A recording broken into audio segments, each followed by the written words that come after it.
Hello and welcome to the Happy Insights podcast. My name is Happy Ali. I want to welcome you to today's show.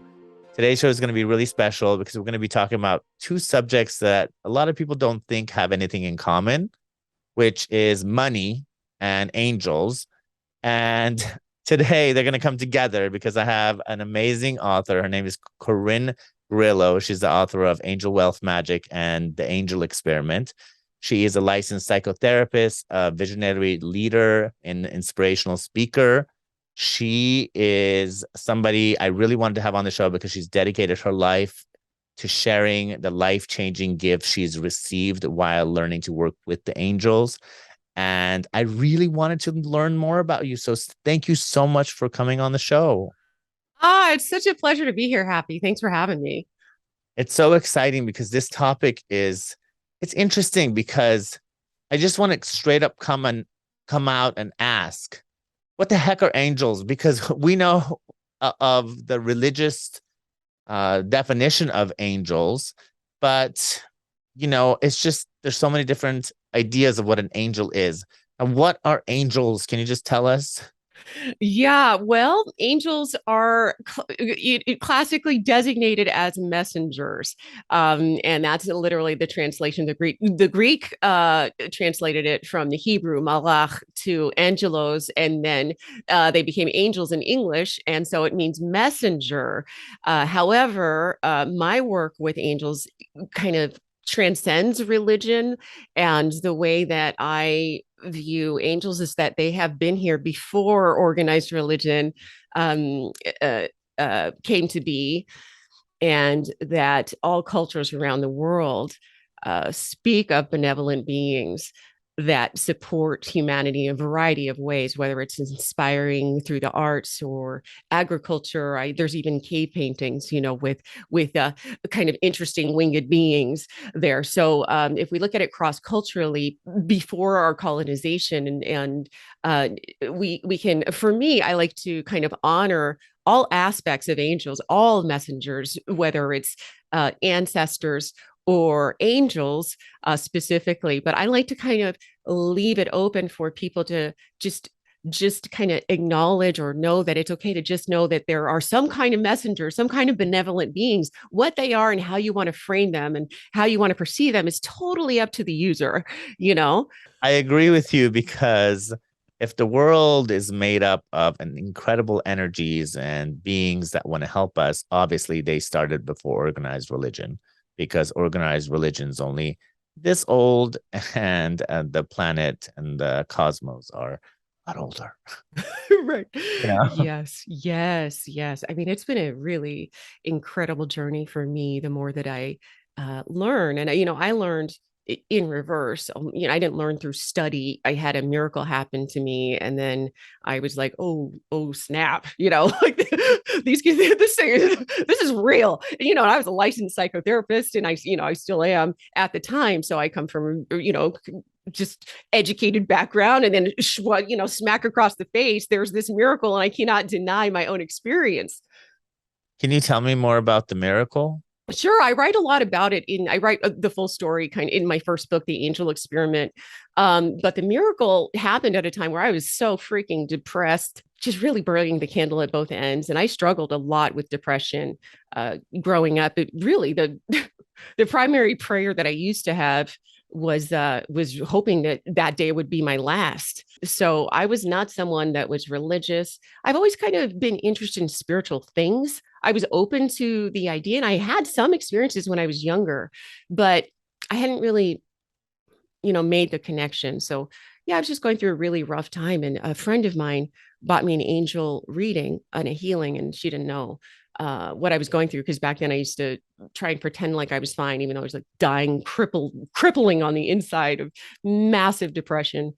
And the angel reading, I felt so light afterwards. The messages that she shared with me were so personal, and I was like, okay. And she told me one thing. She said, talk to the angels as if they're real, and ask them to show you that they're real. So that's what I did. And then synchronicity started happening all over the place. And on the third day of me inviting angels into my life, I saw a bird fall directly down from the sky in front of my car. I was going to a client's house, and and I was like, what the, just wondering what happened. As I drove around the bird, I saw it had a broken wing. And and I think that is a moment, it was the first time I really prayed for something else, right? Other than maybe death. Um, so I asked the angels, because I'd been talking to them for a couple of days, hey, take this bird out of its suffering. And as I drove around the car, drove around the bird, I kept praying, just take the bird out of its suffering, because I didn't know what to do with the bird. I'm not going to pick it up. As I watched it, it divided into three tiny birds and flew away. Hold on a second. So I was not expecting this story to go that way. I was expecting a car to run over the bird and have it go out of its misery. So, and I was about to crack a joke about you asked the angels to kill a bird. But wait a minute. So it turned into three birds and started to fly away. Yes. Okay. Wow. So, and You I know, I just, believe your every single word I, because I'm I, all about miracles. I've seen so much. I don't understand why people believe me, but they do. And I, with my own eyes, again, you cannot deny your own experience, broad daylight in the hood, right? In the ghettos of Los Angeles. Yeah, a little tiny bird jumped up from the body of that bird, flew away, then another one. And then a last bird jumped up from the body of the bird, flew away. And my car was stopped in the middle of the street, like looking like what? So I decided to get out of the car just to make sure I saw what I saw. And the bird was gone. Wow. Yeah, and tingles were all up, and it was like static electricity, and I felt this intense love and compassion like almost break out of my chest and my body. And that moment is really just the beginning of a series of incredible miracles that have transpired over the last 10 years. And that was just the first miracle, but it's really what transformed inside of me that is the biggest miracle, because I no longer wake up wanting to die. I wake up with this like purpose and with a knowing that there's something there for me. And look, I cuss like a sailor. I'm not a pious person. I never have been. And was never, no one's ever demanded it of me. Spirit has never demanded anything beyond what I am for me. But they tuned me into a different voice inside of me that was less tyrannical, and helped me hear the other voice, my kind of my purposeful voice that was guiding me in a different direction. It's beautiful how things like that happen because I had a near death experience a long time ago and I went to sleep one person and then woke up a complete different person. And sometimes it takes these very unique experiences to really switch your frequency because everything's already there, I think, for everyone to see. It's just our frequencies are so dense and fixed on whatever we're focused on. We're Yes. really not able to see all the incredible stuff that's out there. And it's does take something like what you saw, or for some people, it's a car accident. For some people, it's so different for each person. But Yeah. yours is so beautiful and poetic. It's Oh, amazing. It's incredible. it was, yeah. I mean, I'm telling you, it happened at such a weird time. I was drinking a bunch of alcohol. I mean, it happened at the time where I would expect something like that to happen, the least, right? And so, yeah, it took me a while to actually come out of the spiritual or angel closet. Because again, if I tell my friends, hey, I saw a bird divide into three, they're going to get me hospitalized. They're all therapists. But Absolutely. so it took me a while. This was about, gosh, I always lose track of time. At maybe about 12 years ago was the first miracle, my first encounter with angels. Yeah. That's incredible. I thank you for Yeah. sharing that. I know it's bold to share stuff like that, even on a show like mine, where a lot of people are already tuned into that frequency. And Yeah. it takes guts because people could think that you're crazy, but it doesn't Yeah. really matter because so many other people are going to get so many beautiful things out of everything you have to say. Yeah, I mean, and that's what I think, that's what it takes. It's like you hear the voice and you have a choice. The call, whatever your call might be. and you have a choice whether to put it back in the box or to follow that direction. And I was a little hesitant in the beginning. I still hadn't talked to anybody about the miracle, but what would happen in my back when I was doing one-on-one sessions, um, I would feel the angels come in, they would have a message, and they would want to share energy and love with, do some miracle healing. But I didn't know what the heck I was doing, and I'm still a psychotherapist. So eventually I just finally said, okay, do you mind if I just share with you? There's an angel here. Would you like to hear a message? I'm like, and I'm embarrassed, humiliated by having to say that out loud. And I was shocked, but people always said yes. No one said no. And it didn't matter whether they were atheists or religious or what religion. They're like, yeah, sure, why not? And I'm telling you, people's minds started getting blown right away, and they would feel the peace and feel better. And that's what kind of slowly gave me the courage to kind of come more and more out of the closet now to where it's like international scale. But I never saw this trajectory ever. Would I have ever dreamed that I would be doing what I do today, ever? Well, I'm so glad you're doing it. And I know how it feels because one time I got a message from someone's dog. And, I've never received a message from someone's dead dog before. God, it took me so long. I think I typed that text maybe 10 times and deleted it. And I thought, God, I got to say it. I got to say it because I've had to come out of the closet just being gay before. And I feel like every time I come out of the closet, there's something new, some new closet I have to crawl out of. Yes. So I get it. All right. So me too. I'm still coming out of the closet in new ways, like still. That's so funny.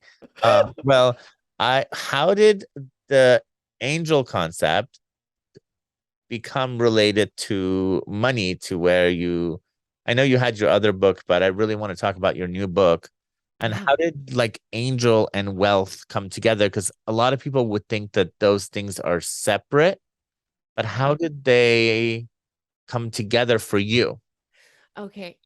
Yes, we think that they're separate because, again, because of our indoctrination, many of our indoctrinations about what spirit does and what they approve of and what they don't approve of. Because here's this foul-mouthed, trucker girl who gets to have her heart opened for no good reason, essentially, in the middle of her suffering. So they are here to help us out of our suffering in whichever ways that we're suffering, period. So wealth has always been attached in a way for me with angels because my financial portfolio started shifting the second I started listening to the inner voice. So it took me a while to come out of the financial closet, right? Because so many people, spiritual folk in particular, have shame attached to wanting more. But the fact is, we are stuck in a capitalistic system, and that's not our fault. Okay. And so, what spirit shows me is that if you're in a system that is stacked against you, I'm a brown woman from the hood. Okay. I'm in a system that is categorically stacked against me and the other 99%. So, angels help us liberate us out of our mental blocks, our emotional blocks, and our financial blocks. They make no difference. Whatever kind of prison you're in, yes, let me help you. That's beautiful because ultimately we're supposed to live good lives. And in this world, we need money. Yes. Yeah, exactly. And so for me, spirit really for this book in particular is calling in heart-centered, mission-oriented folks to dream bigger because it is through, if the game that we're playing here is this capitalism game, let's play it powerfully. Let's get not just spiritual power, spiritual awakening, but also economic power so that we heart-centered folks can start tipping the balance towards those causes that matter. There are children still starving in this world. And heart-centered folks and angels want to support people with big dreams, to support others and to bring balance back into the world, love, compassion, those very values that are cross-culturally valued. I'm only playing devil's advocate when I ask these questions because I absolutely agree with everything you say, because we do need to shine light on this world, and especially the darkness is the parts of the world that's going to benefit most from it. And we need to not have any shame. And people keep separating spirituality and materialism, and it's the same thing. It's It's just, a false dichotomy. well, I Yeah, always say if God is everything or the universe is made of energy, so every single thing, including a penny, is made of God energy. So exactly. we need to welcome and embrace it, and know that we're meant to live a good life and not feel guilty. You don't have to be poor to be, someone Yeah, pious, or just, it's okay. So that's why exactly. I resonate with your book so much. In your book, you teach techniques on how to connect with angels. And I was wondering if you could help my listeners and viewers and give them a tip. I know there's a lot of different ways to do it, and your book is full of little you had like a ritual, like do this today and do that tomorrow, right? Hmm. And if there was one of them, which is your favorite way to just connect, what would it be? Um, okay, my ultimate favorite way to connect is to be in a way ceremonial, but also simple. So with our fast-paced life, it's we don't always have the time to, 2 hours a day to go into, to deep prayer. But I like to just wake up in the morning and say hello, say hello to spirit, however you identify as your spirit team, because people have different identifications. So hello, good morning, angels, show me that you're real. And because that's essentially the practice that kicked me off. And now I've gotten um, more ceremonialist around it, creating daily rituals and helping people, because a lot of people don't have kind of the pathway or the blueprint. Although we are all hardwired for ritual, but I love just simple methods to call in these different, what I consider angels almost like medicines, different medicines to come and be salves inside of our heart. So hello, angels, show me you're real. And what people don't do is they don't wait for an answer. So a lot of people will ask for something and then move on, move about their business. But hello, angels, show me that you're real, and sink into your skin and see if you sense or feel a level of brightness enter your field or room, a little lightness. And the more skilled that you become in learning how to listen, feel, sense intuitively, the more that the more that it multiplies, essentially. It's funny because, sometimes when you're in asking mode, you're not able to receive. And so many people go into asking mode and forget that they might just have to chill out for a day before they receive. And they sometimes want everything in so instantaneously. And, It's so true. and you could get things instantaneously once you get a hang of it. But I always find that if I'm in a really true desperate mode and if I'm asking, I just need to take a nap or do something, and then the answer comes. Because my children and I always talk to my deceased son, and because they really want to know he's real and he's still around. And Mhm. I always say, okay, let's ask a question and we'll give him a time frame ish, but he's got to show us this, this, this, and this for us to know it's him, and it's just not our mind making it up. Mm. And without fail, every single time it shows up, and my boys are like, it is real.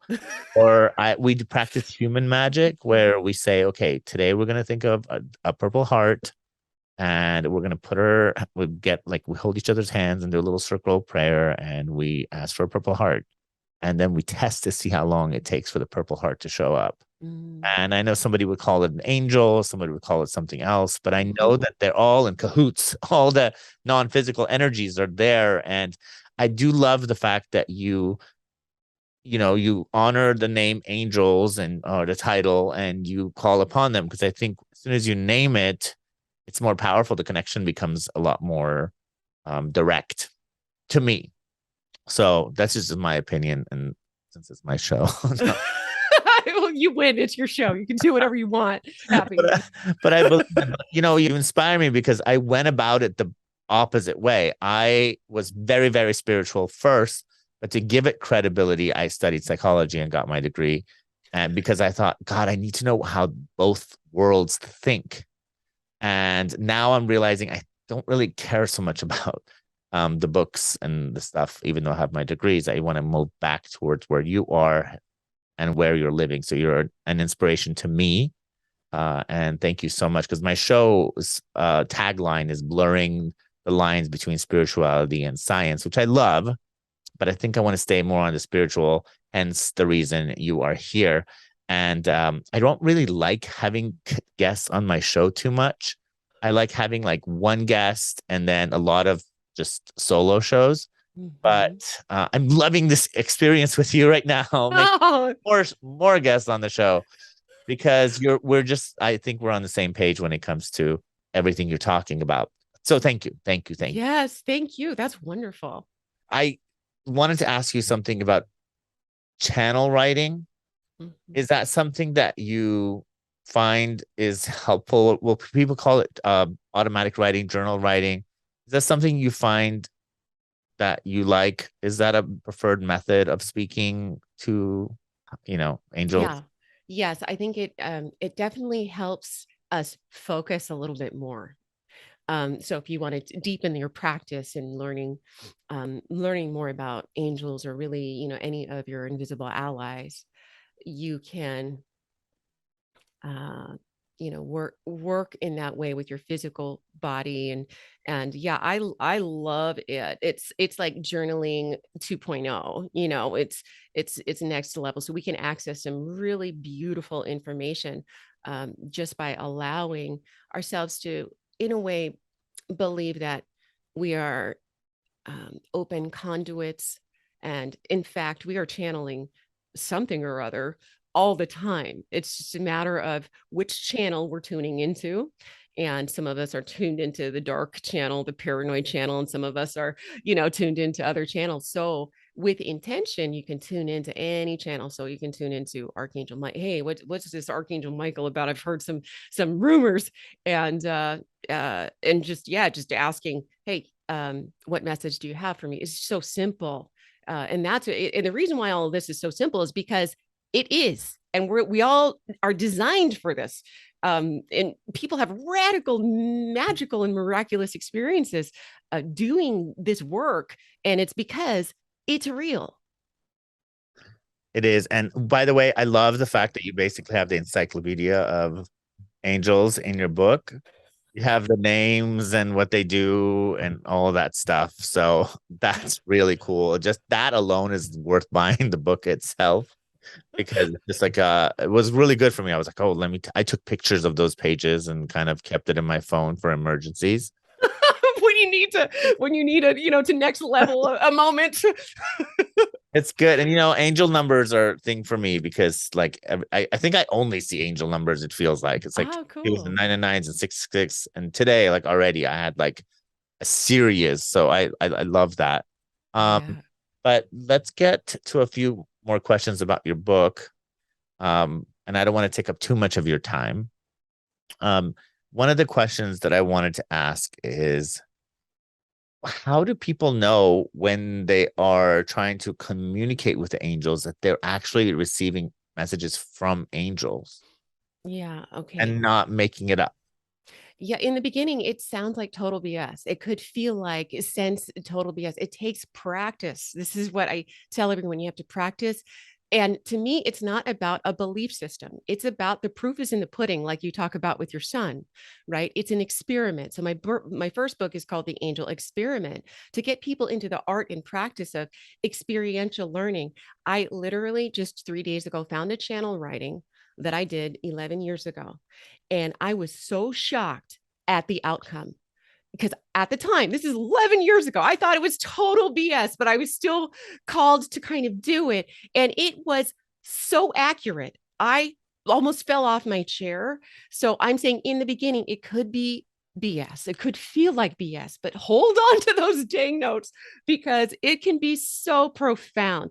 It's your intention and your willingness to connect through your heart to something that is more beautiful, that is of love, and to channel your life and your mind and your heart and align it from that place that really brings on incredible openings and a fountain of love and miracles.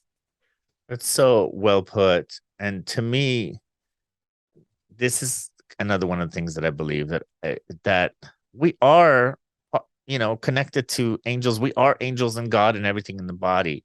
So if you're writing and something inspired is coming through you, it is angels talking. If it's good, if it sounds good, if it's coming from love and your Yeah. oneness, connection to the world. Yeah. And I feel like we do tend to separate ourselves from the angels or the God or the archangels and our Yes. spirit guides and the whatever you believe in. But Mhm. really, we're just like a just different versions or physical versions of the same thing once we tap in and allow ourselves to just tune in. And Exactly.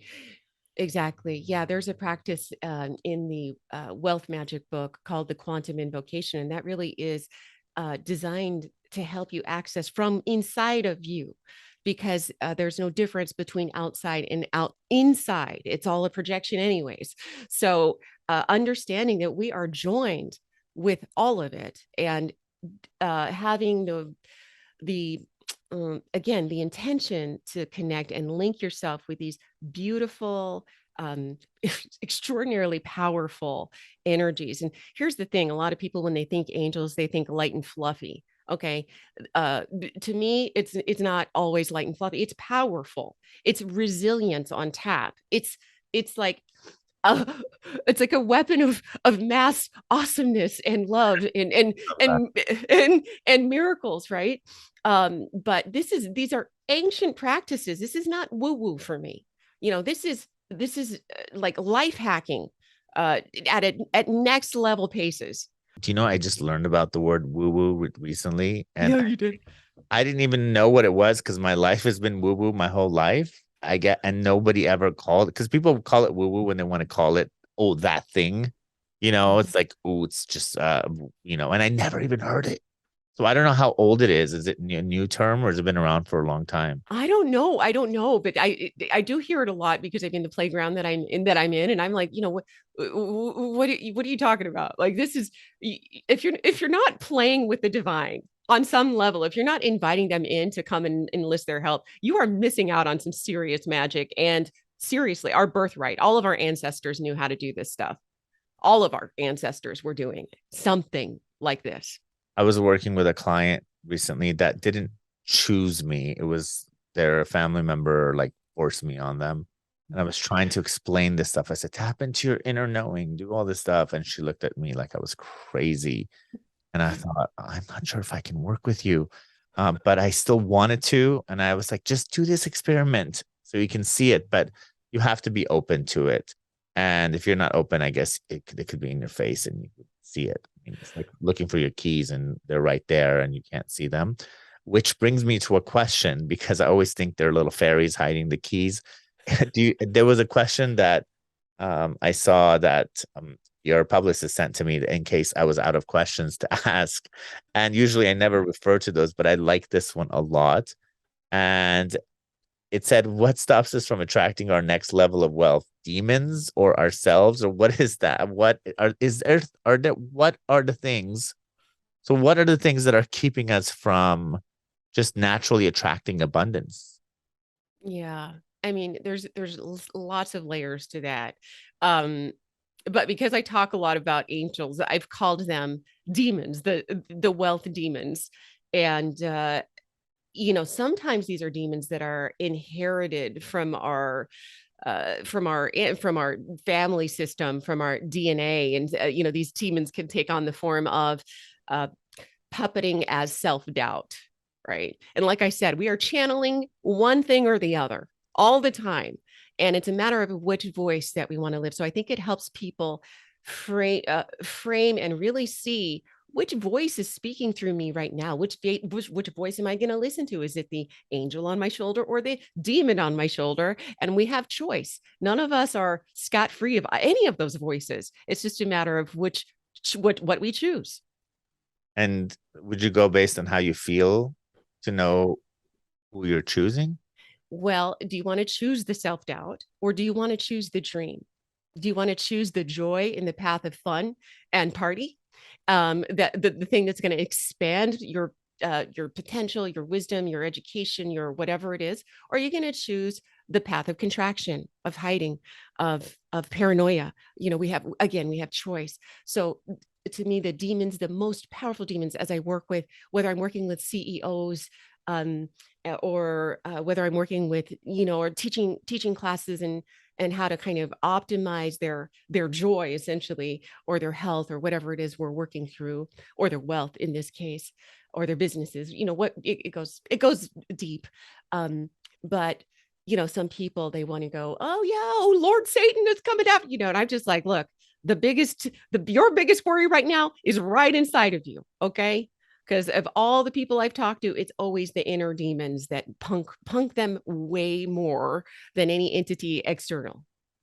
Yeah, and I believe that, your inner demons are basically, well, because you are inviting energies in based on your inner existence, whatever is inside of you, that's allowing whatever is outside to be able to even have any influence on you. I'm not a big Exactly. To have access. It's like, well, don't give him access. Yeah, I'm not a huge I believe more and more positive beings, and I don't really have these strong beliefs towards like strong negative energies, although I know there's cause polarity in this world and they both exist. Yeah. You figure we focus on the good, we let go of all the stuff that's holding us back, and life is good. I'm a master manifester, and I've had the fortune of just anything I want, it comes, and it just comes through so many different ways. Because for me, wealth is the experience, you know, and it's nice to have a big chunk of money in your bank account. But I feel like when I ask the angels for anything, and you call them angels, I call them the universe, and when I ask, it always comes. It always comes. It just doesn't necessarily come always in the exact way I thought it would. Yeah. But I honor it, and it seems like that's what you teach and preach. Absolutely. Yeah. I think half the battle is just noticing when you receive what you're putting out, right? So, and noticing when the blessing comes, when the miracle comes, when the magic comes, when the manifesting comes, whatever name you want to call it. It's all the same, right? Right. Yeah, it's all the same. Again, there's a lot of false dichotomies out there. But miracle making is the same as magic. It's just how the framework and how you want to label it, but it is a potent field. And when we really organize ourselves around these concepts, which are ancient, it's nothing new. Um, but there's so many of us getting redialed into it quite naturally, sometimes in our case accidentally. um but still so potent. So, as we wrap up, first, I'm going to ask one more question. But before I do that, I just want to thank you so much for shedding light on such a beautiful topic and reminding all of us that we're not limited by what society is forcing upon us, because people are feeling like, oh, there's inflation, there's all this horrible things happening. But I feel like your message is, if you tap into something greater, there's nothing on this plane that can hold you from living your best life. And that is my takeaway from what you Good. said. And I just wanted to say that to see if your message was being interpreted correctly, or at least remotely correctly, by someone who's reading your book and Yes. admiring it. Yes, living your best life. And actually, angels are coming, and they want me to say one thing to the audience here is that angels do more than just support our wealth and our well-being. They can give us access to our deeper purpose and help, in a sense, bridge us between that divinity inside that came here to execute a certain medicine, a certain offering, a certain way of being, in a certain kind of embodiment.